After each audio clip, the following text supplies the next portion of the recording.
Accessing library computer data. The world doesn't always adhere to logic. And sometimes when you're lost, you're found. Hey everybody, welcome back to our coverage of the short treks. These are the short little trek things that they make for Star Trek to keep you subscribed to CBS All Access or to get you coming back 2 months early of when you wanted to. They snuck this one out on us. They had the New York Comic-Con, I guess, recently, and they announced that the newest one had gone out. So me and Clay had to resubscribe, and here we are to talk about it. So we're going to be talking about the short trek called Q&A.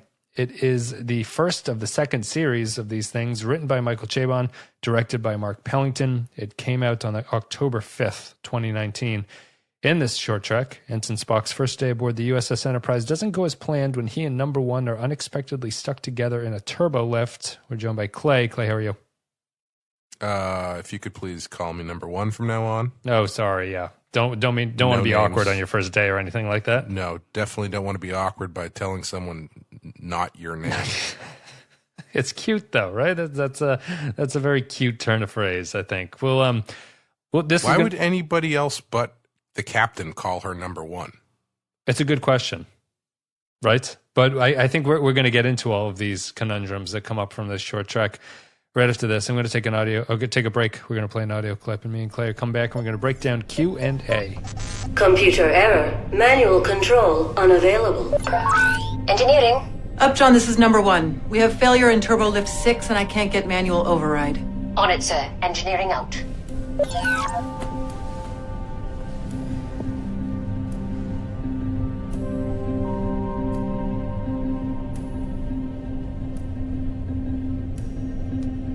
People don't talk in elevators. I've observed that, sir.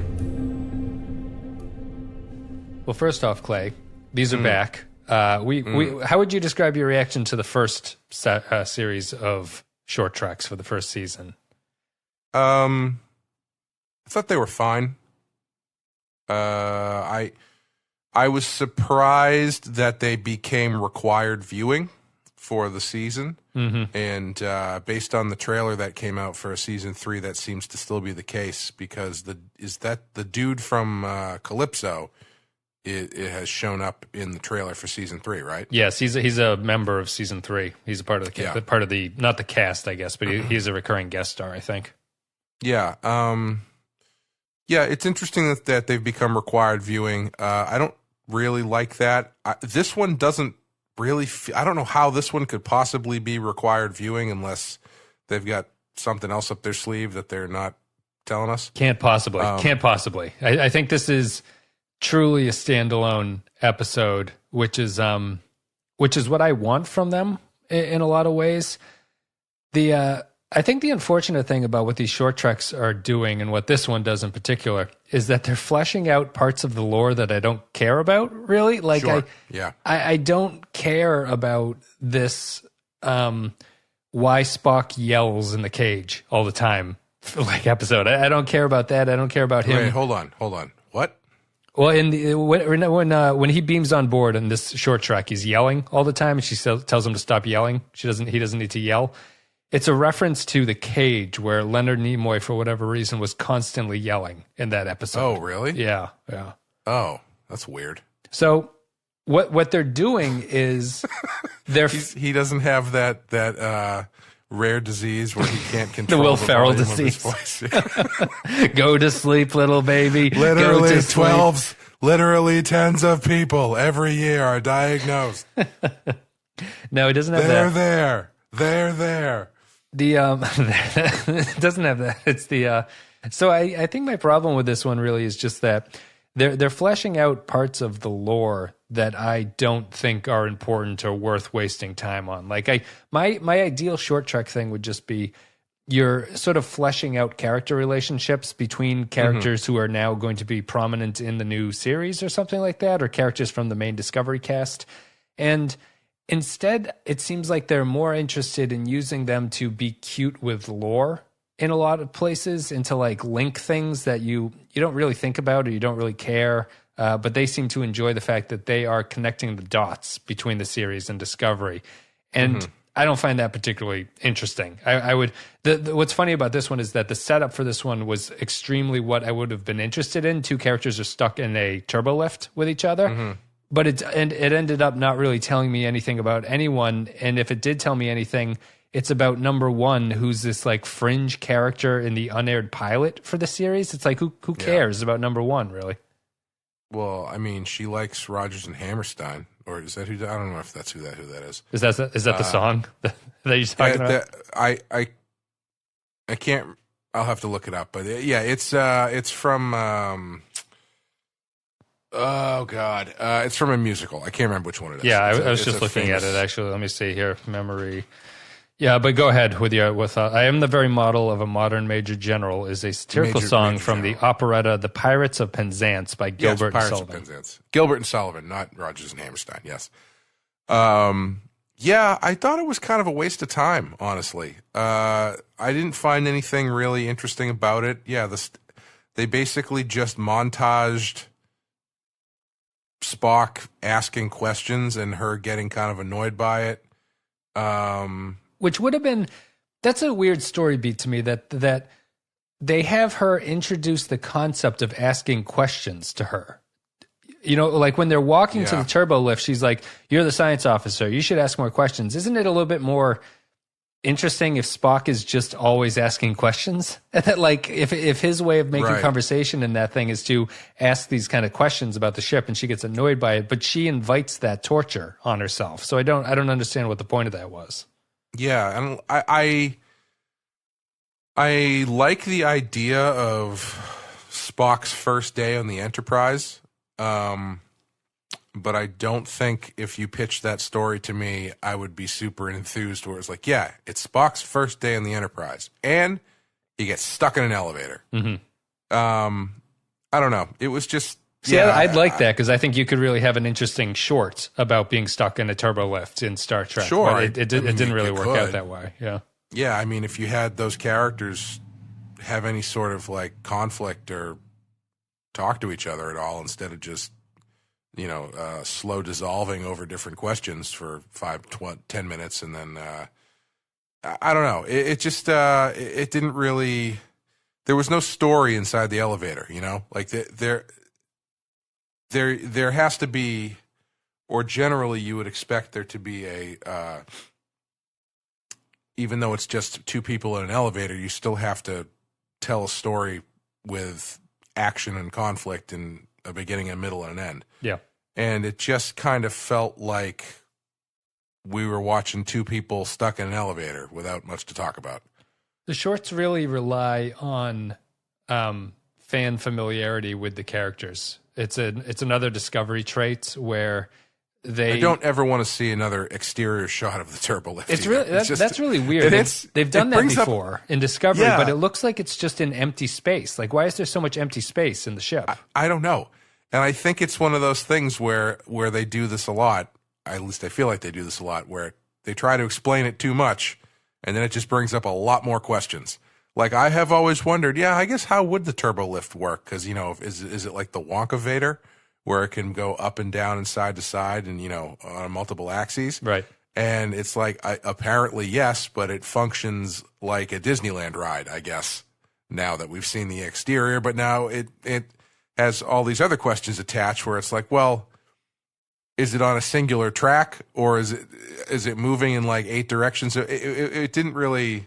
I don't know. It wasn't something and it seemed like it was a track just floating in space. That's the thing that I care about is that it seems like there's nothing around it for whatever reason when it should just be in a tube, I think. Like it should just be it should be on a track. My understanding of them has always been, or the way that I think about them is just it's an elevator that's kind of like a train on a track and it can go a whole bunch of different directions for you. Sure. But this seems different. It seems like it's in virtually empty space flying around.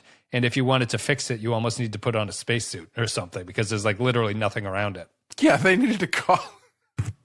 They needed to get the crew member with climbing experience. the Scottish one too, which is a nice callback to Scotty, I guess, if it's even a callback. Ensign Williams goes to the climbing gym on the weekends. We'll gear him up and send him down to get you guys out of there in a second. Yeah. I think that the shorts just really like that. Like, those are the two traits that I don't like about the shorts at this point, is that they tend to rely on familiarity with the characters, and they're not interested in really fleshing them out as much as showing how the dots are connected.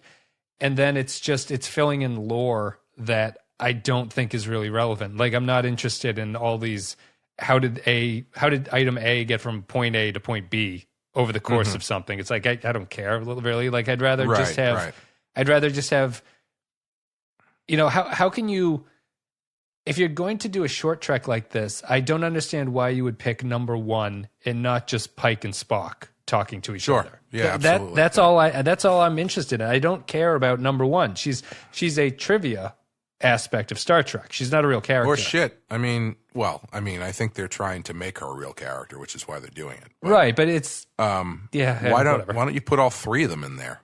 Right. You know? I mean, that then you can establish some sort of, then you've got 3 people stuck just in an elevator. Other. Yeah, just met. Yeah, just met. Spock interacting with the captain for the first time, and how he and number 1 maybe clash a little bit, you know, something like that. I don't know, something that gives you a little bit to chew on, instead of just watching people fiddle with wires for 15 minutes. Yeah. No, I didn't really enjoy it all that much. I don't know what else there is to really say about it at this point, but if there is anything, do you have anything you want to say about it, or is this pretty much it for this short track?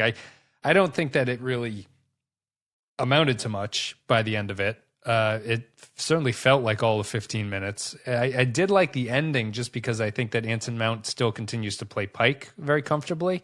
Yes. And so when he appears, I think that everything kind of settles into place. Although when he appears, it's just that weird thing of like the story not really understanding what it was taking to get to that end point, where it feels like number 1 has somehow related to Spock at that point, but I don't feel like their elevator journey really accomplished that. Like, I don't feel that they connected on a deep enough level to her have the kind of like wink, wink look that they each have when they look at each other as she pretends to not remember his name.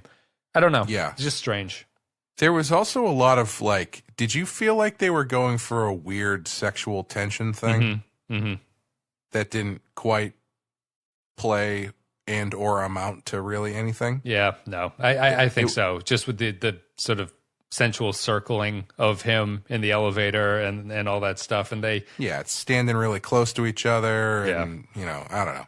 They both look really fake too. Do you think that the characters look kind of plasticky in this for some? Like, Spock's hair looks like Lego Man hair, and his hair doesn't look great. Rebecca Romaine just kind of looks like she's had some work done, or so. Like, it's either too much makeup or something. Like, they both just look strangely artificial in this, and it was a little bit distracting, I guess. Yeah, I think it continues to be funny how much everybody loved this guy playing Spock until he cut his beard. And then they're like, oh no, that's not what we want at all. The other thing that I thought was kind of weird, unless I took the wrong thing away from it, she says that thing about him smiling when he got there, and essentially tells him he like apologizes for it.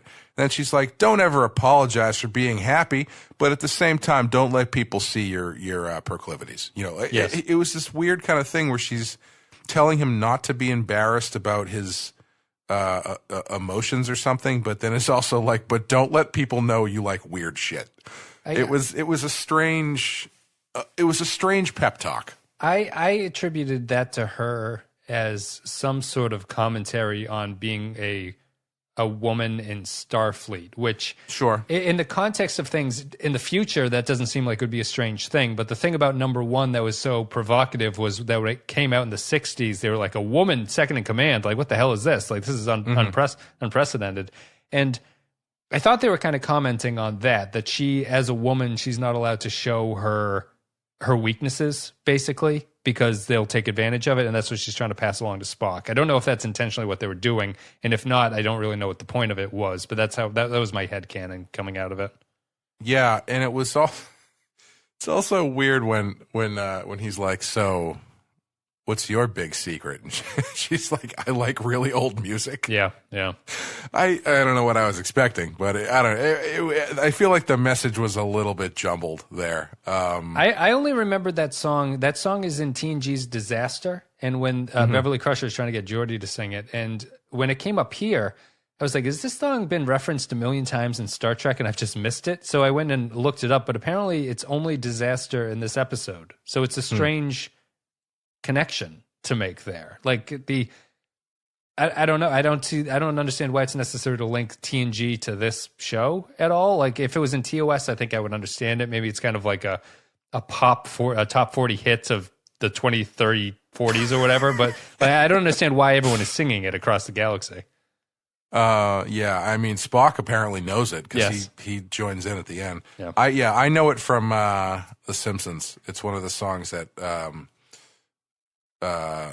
Sideshow Bob sings when Bart stalls for time by getting him to perform the entire catalog of Rodgers and Hammerstein. That's why he's so detail specific on that one. Yeah. You know, I also, going into this, I knew this wasn't going to happen, but I think it was just a reflex.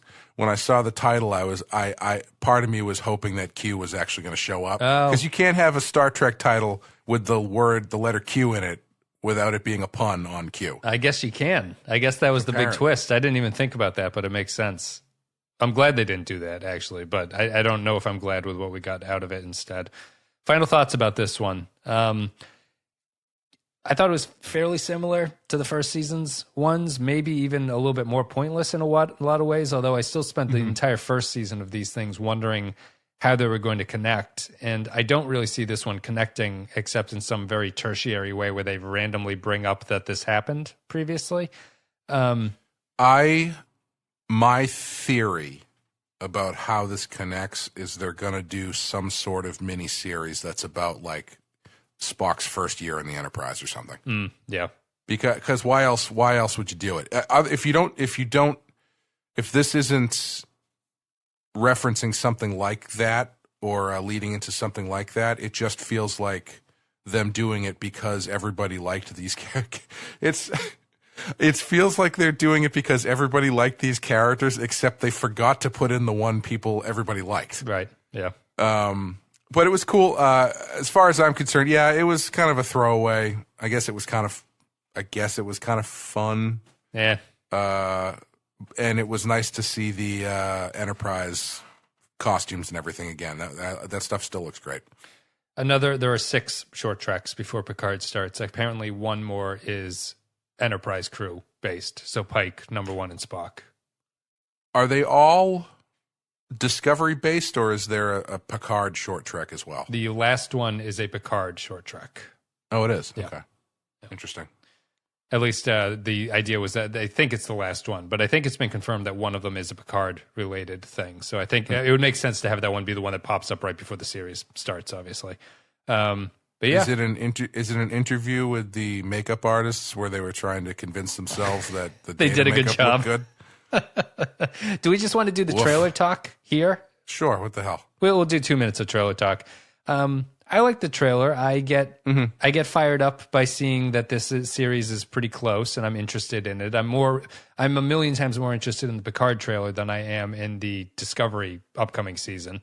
I thought it was fine. It snuck in a lot of bits of Discovery stuff that gets me worried. A lot of like karate, kung fu action, and people running. The guy with a sword really kind of annoys me, even though I don't know anything about him at this point. But you don't want to see an extended fencing sequence? No, not with an 85-year-old man. Even in that short split-second clip, it look good. Yeah, I'm hoping it's not exactly what it seems or something. I don't know. But outside of that, I was happy to see the people in it. I liked it seems fairly likely that Data at least appears as a dream or something in all of this. Yeah. It's good to see Troy. Riker looked like he just got done fucking in his appearance, so that was nice.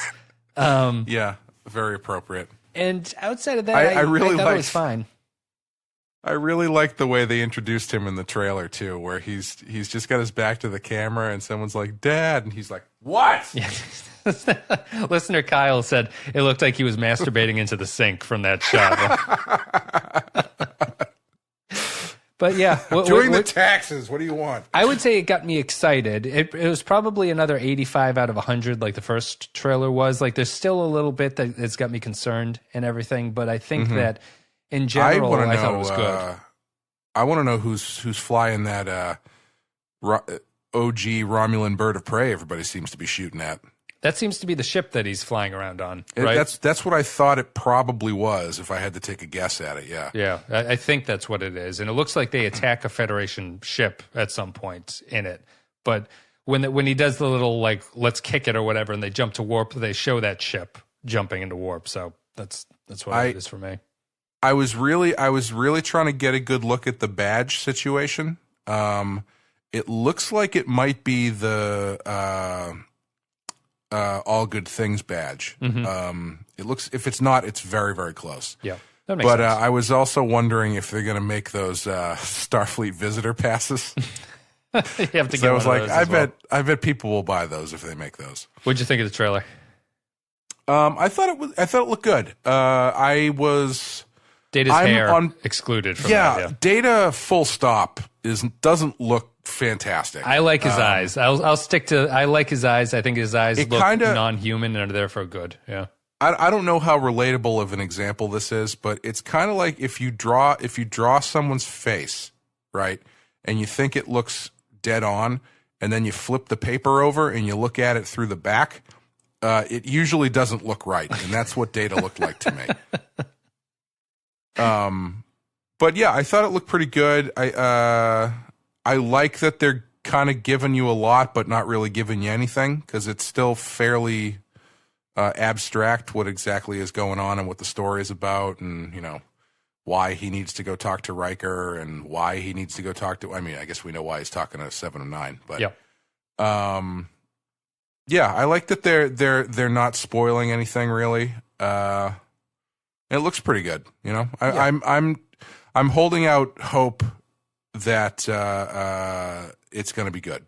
I think so. I like the trailer. If you haven't seen it yet, go check it out. And we'll be here when Picard starts to kick off, because we'll be done with DS9 by that point. So, guys, thank you very much. Did you want to talk about the Discovery one at all? No, I haven't really watched that one yet. Okay. Not enough to talk about it. Maybe we'll do that for the next Star Trek episode. We can end with that one.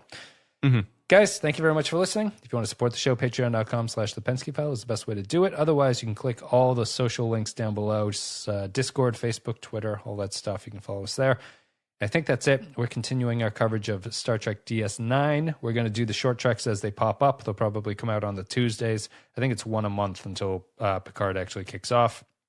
So that's about it. Does Picard start before season 3 of Discovery? I think it does. I don't think they've announced when Discovery starts yet. Interesting. Okay. I would imagine that they're not going to overlap. That would seem to be the smartest way to go about things, but who knows with what they want, what they're planning. That's it. Clay, do you have anything you want to say? You sure they're not building CBS All Access as Star Trek every night of the week? Yeah, I mean, that is kind of what they're doing, but at that point, you should have this on a Thursday and then something on a Sunday or something. Space it out a little bit and overlap them or whatever. Yeah. Guys, thank you very much for listening. Nothing to say. What's that? Sorry, you asked me if I had anything else to say. Oh, yeah, before. Go ahead. I was just saying no. I'm sorry. I'm sorry I keep stepping all over your outro. We feel it's this new office. I feel like I'm a little bit off or something like that. Guys, we're done. We'll be back with more DS9. Until then, see you.